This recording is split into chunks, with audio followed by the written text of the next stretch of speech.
Fish fry पेक्षाही अप्रतिम लागणारे हे वांग्याचे काप एकदा करून तर बघा. घरचे दारचे म्हणतील, वाह क्या बात है. तर वरून कुरकुरीत आतून मऊ असे तंदूर फ्लेवरचे जरासे हटके काप बनवूयात. बघा, आवाजच सांगतो याचा कुरकुरीतपणा. वांग्याचे काप करण्यासाठी भरताचं जे वांग असतं तेच वापरायचंय. तर ह्या वांग्याचे असे एकसारखे काप करून घ्यायचे. हे बघा, साधारण अर्ध बोटाचं पेर म्हणजे 1 सेंटीमीटर एवढी याची जाडी ठेवलेली आहे. या कापांना मीठ लावून घ्यायचं सगळीकडनं, म्हणजे याला पाणी सुटतं. त्यामुळे आपण जे मसाले ह्याला लावणार आहोत ते छान चिकटतात. मीठ लावल्यानंतर हे काप झाकून ठेवायचे, म्हणजे काळे पडणार नाहीत. कापांना लावण्यासाठी आपल्याला मसाला करून घ्यायचा.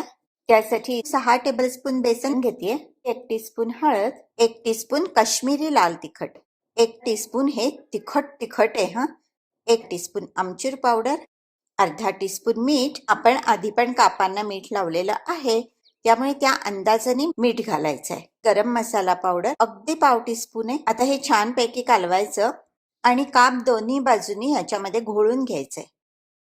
मसाला लावल्यानंतर हे काप परत झाकून ठेवायचे.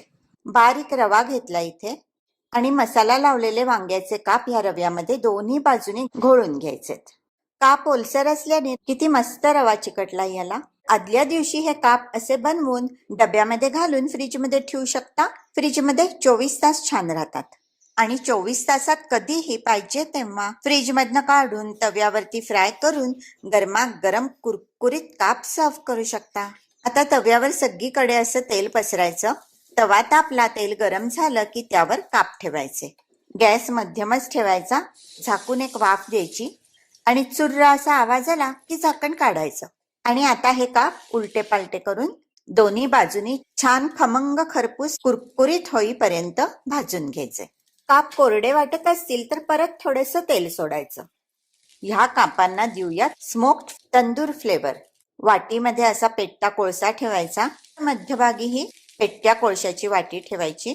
कोळसा विझवायचा, वरून सोडायचं बटर आणि तयार झालेल्या धुराचा वास कापांना लागण्यासाठी ह्यावर ठेवायचं एक झाकण. धूर गेला की झाकण काढायचं आणि लगेच गरमागरम काप सर्व करायचे. आता तंदूर मध्ये न बनवता सुद्धा तंदूर सारख्या स्मोक्ड फ्लेवरचे काप आपल्याला अशा प्रकारे बनवता येतात. तर कापांबरोबर सर्व करते मी टोमॅटो सॉस आणि हा लच्छेदार कांदा. वरनं पिळायचं छानपैकी लिंबू आणि पेरायची ताजी हिरवीगार कोथिंबीर आणि झकास.